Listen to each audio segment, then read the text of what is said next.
नमस्कार। आज हमारे साथ हैं आचार्य रोहित दास जी और हम लोग चर्चा करेंगे भगवान के अवतारवादी धारणा के विषय में। जैसा कि सनातन धर्म के अंतर्गत समाज में बहुत सारी धारणाएं के लोग हैं।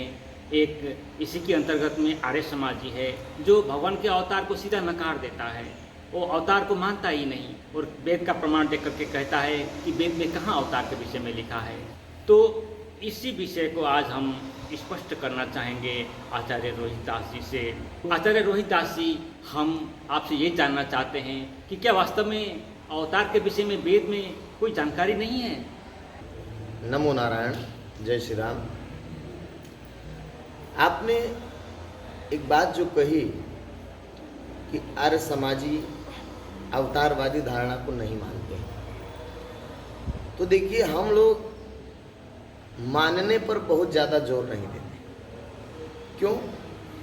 इसलिए नहीं देते हैं क्योंकि मानना शब्द वास्तव में अज्ञानता है। मानना शब्द अज्ञानता है।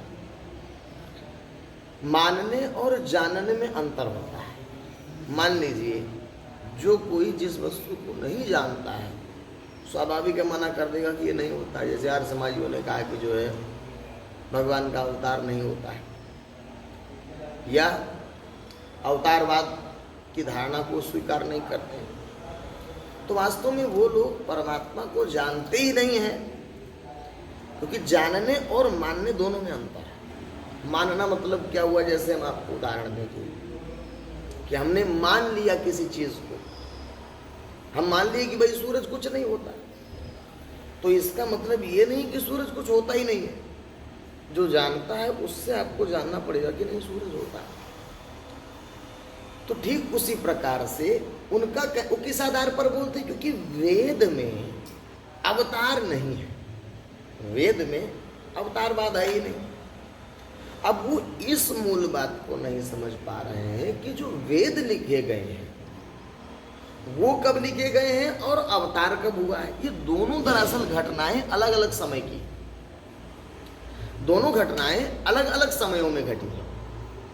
वेद सृष्टि की प्रारंभ का ग्रंथ है और अवतार सतयुग के लास्ट में हुआ, अंत में हुआ। भगवान विष्णु इधर पर जब आए देवलोक में, उनका अवतार हुआ।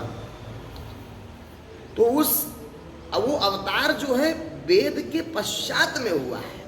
अब आप स्वयं सोचिए, जरा विचार कीजिए कि जो घटना पश्चात में घटी है वो पूर्व के ग्रंथों में आ सकती है? नहीं आ सकती है। जैसे मैं आपको उदाहरण दूं, मान लीजिए कोई घटना कल घटेगी, तो कल घटने वाली घटना आज के अखबार में आपको मिलेगी? नहीं मिलेगी, क्योंकि अखबार तो आज छपा। तो आज का जो अखबार है उसमें कल वाली घटना नहीं रहेगी। अगर कल वाली घटना को आपको जानना होगा तो परसों वाले अखबार में आपको जाना होगा, क्योंकि घटना पहले घटती है तत्पश्चात उसको लिखा जाता है। तो भगवान का अवतार हुआ सतयुग के अंत में और वेद सतयुग के पहले ब्रह्मा जी के माध्यम से आए। तो उससे पहले जो घटना बाद में घटी, अवतार बाद में, वो ग्रंथ वेद में कैसे आ जाए? क्योंकि वेद तो पहले लिखे, वेद तो पहले ही आए। इसलिए वेदों में अवतारवाद नहीं। अवतारवाद यदि आपको जानना हो तो भगवान विष्णु की ग्रंथों को देखिए। आप भगवान रामचंद्र जी महाराज के ग्रंथों को देखिए, रामायण इत्यादि भगवान कृष्ण के ग्रंथों को, श्रीमद् भागवत महापुराण इत्यादि को देखेंगे, उसमें आपको अवतार समझ में आएगा। भगवान ने कहा है यदा यदा ही धर्मस्य ग्लानिर्भवति भारत अभ्युत्थानम अधर्मस्य तदात्मानं सृजाम्यहम्। मैं अपने को सृजन करता हूँ।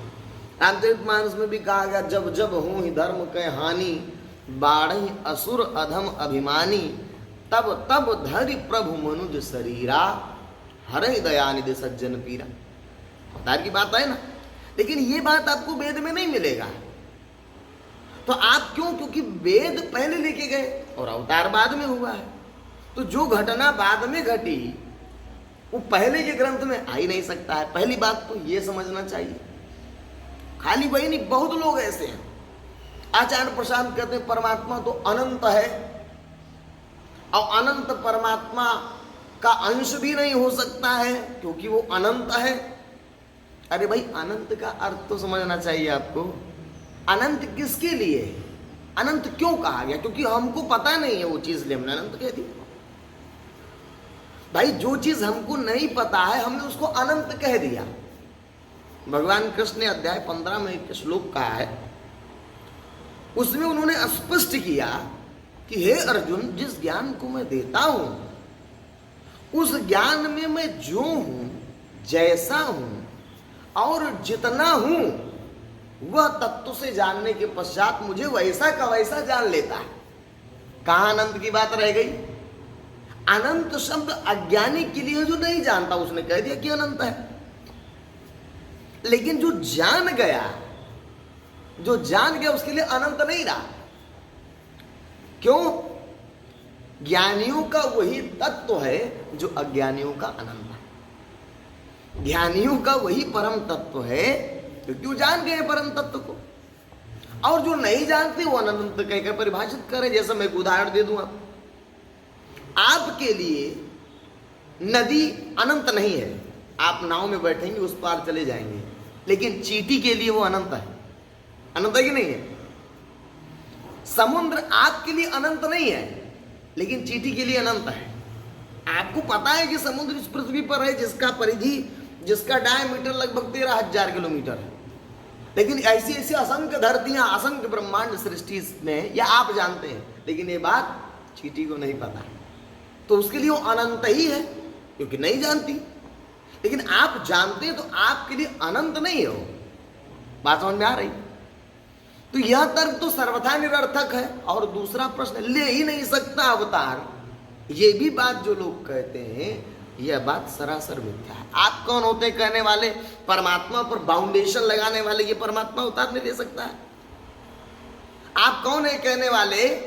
क्या राइट है आपके पास, कितनी क्षमता कि आपके कह रहे हैं परमात्मा अवतार नहीं ले सकता है? उसको अवतार लेना होगा। परम स्वतंत्र न सिर पर कोई, भाव ही मन ही करो तुम सोई। जो परमात्मा, उसके ऊपर कुछ है ही नहीं। महता परम अव्यक्तम अव्यक्तात् पुरुषः परा, पुरुषान्न परा किंचित सा काष्ठा सा परागति। जो प्रकृति को भी नचाने वाला है, महामाया आदि शक्ति जो जगत को उत्पन्न करते उसको नचाने वाला है, उसके ऊपर आप कौन होते निर्णय देने वाला कि वो क्या कर सकता है क्या नहीं कर सकता? उसको अवतार लेना होगा तो आपसे पूछ कर अवतार लेगा, है कि नहीं है? तो परमात्मा ऐसा नहीं कर सकता है, ये शब्द तो कहना ही सर्वथा गलत है। परमात्मा ऐसा कर ही नहीं सकता। आप कौन होते उसकी क्षमता शक्ति को चुनौती देने वाले? तो जो लोग भी ये बात कहते हैं कि वो अवतार नहीं ले सकता या अवतार नहीं लेता है, तो ये दोनों बातें आप समझ लीजिए।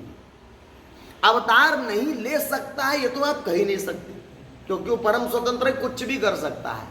गीता में कहा है भगवान ने स्पष्ट, तदात्मानं सृजाम्य हम यदा यदा ही धर्मस्य ग्लानिर्भवति भारत। अधर्म की जब वृद्धि होती है, धर्म का ह्रास होता है, तब तब मैं शरीर धारण करके धरती पर आता हूँ। लेकिन यही बतिया आप जब खोजेंगे वेद में तो नहीं मिलेगा आपको, क्योंकि वो सृष्टि के पूर्व का ग्रंथ है, वो आरंभ का ग्रंथ है। तो आरंभ के ग्रंथ में पश्चात की घटना नहीं हो सकती। और यह बात तो सर्वथा निरर्थक है आपकी कि जो है वो ले ही नहीं सकता है। वो सब कुछ कर सकता है, कर्तुम अन्यथा कर्तुम समर्थ सा परमेश्वर। आप ये कह नहीं सकती को ये नहीं कर सकता है। तो भगवान का अवतार होता है, हर युग में होता है। संभवाम युगे युगे, सतयुग में भी भगवान का अवतार होता है, त्रेता में भी भगवान का अवतार होता है, द्वापर में भी भगवान का अवतार होता है, और इस वर्तमान कलिकाल में भी भगवान का अवतार होता है, हुआ। अतः मैं आपसे यही कहूंगा कि आप लोग भी इसको जानने की चेष्टा करें।